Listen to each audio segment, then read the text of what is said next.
রক্ষা করতে হবে। আমি কেন বলছি এই দেশের স্বাধীনতাকে রক্ষা করতে হবে? কারণ স্বাধীনতাই আপনাকে দিয়েছে ধর্মীয় স্বাধীনতার অধিকার। আমার বড় ভাই বলেছে সংবিধানের একটা আমি কথা বলার জন্য, সে কথাটা ছোট্ট একটা কথা, অথচ সেই কথার মধ্যেই আমাদের সংবিধানের 525 পৃষ্ঠার যেই সংবিধান, সেই সংবিধান সংক্ষিপ্ত আকারে যেখানে রচিত হয়েছে সেটাকে বলে সংবিধানের প্রস্তাবনা, অর্থাৎ the preamble of Indian constitution. মনে রাখবেন, আজকে বিজেপির তারা আমাদেরকে সংখ্যালঘু মুসলমান বলে সেখানে আমাদেরকে তুচ্ছ-তাচ্ছিল্য করার চেষ্টা করে। যারা দলিত, যারা পিছিয়ে পড়া হিন্দু সমাজ, তাদেরকে বিয়েতে যাওয়ার জন্য ঘোড়ায় চড়ে সেখানে বরযাত্রী যেতে দেয় না। শিখদের সেখানে অপমান অপদস্থ করা হয়, জৈনদের অপমান অপদস্থ করা হয়। যারা এসটি আদিবাসী, তাদের আজ জমি জামা বনভূমি থেকে তাদের অধিকার ধ্বংস করে দেওয়ার চেষ্টা করা হয়। অথচ আমাদের সংবিধানের প্রিয়াম্বলের মধ্যে প্রথম যে অক্ষরটা আছে সেখানে বলা হচ্ছে we the people of India, অর্থাৎ আমরা সবাই ভারতবাসী।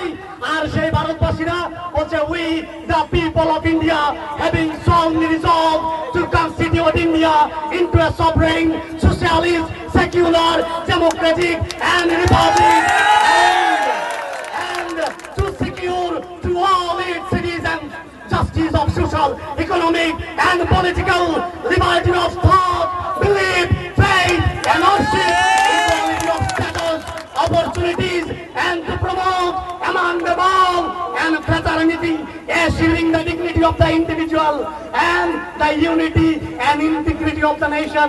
Unity, একতা, integrity, আমাদের সংহতি, এটাই হবে দেশের সবচেয়ে বড় শক্তি। আজকে বিজেপির সাবিসি কখনো দলিত পিছিয়ে পড়া মানুষদের আক্রমণ করা হচ্ছে।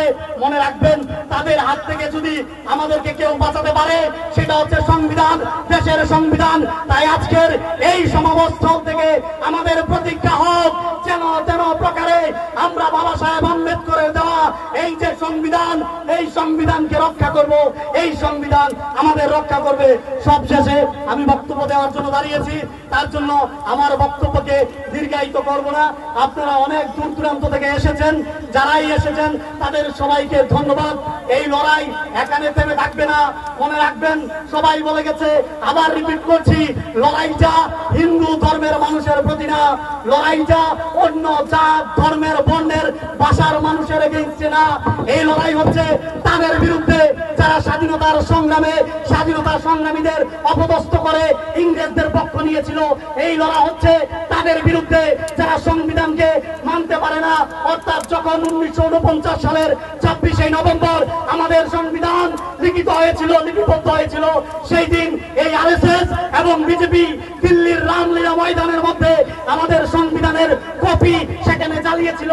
এই লড়াইটা তাদের বিরুদ্ধে যারা আমাদের দেশের স্বাধীনতাকে বলেছিল এই স্বাধীনতা ঝুটা হে, যারা বলেছিল যে এই দেশের মধ্যে স্বাধীনতা সংবিধান হচ্ছে ওই তৎকালীন সময়ের মনুবাদের বিরুদ্ধে। এই লড়াইটা হচ্ছে ওই সমস্ত মনুবাদীদের বিরুদ্ধে। আমরা যারা স্বাধীনতার পক্ষে, সংবিধানের পক্ষে, ধর্ম নিরপেক্ষ মানুষ আছি, আমাদের লড়াই তাদের বিরুদ্ধে, অধিকার রক্ষার জন্য আমাদের লড়াই। সবাই ভালো থাকবেন, সুস্থ থাকবেন। আবারও সবাইকে সালাম এবং সংগ্রামী অভিনন্দন জানিয়ে আজকের মতো এখান থেকে আমি আমার বক্তব্যের বিরাম টানলাম। জয় হিন্দ, জয় ভারত, জয় বাপু, জয় ভীম, জয় সংবিধান। অসংখ্য ধন্যবাদ। আমাদের মাঝখানে এই প্রোগ্রামটাকে সাকসেস করার জন্য যারা দীর্ঘ কয়েকটা দিন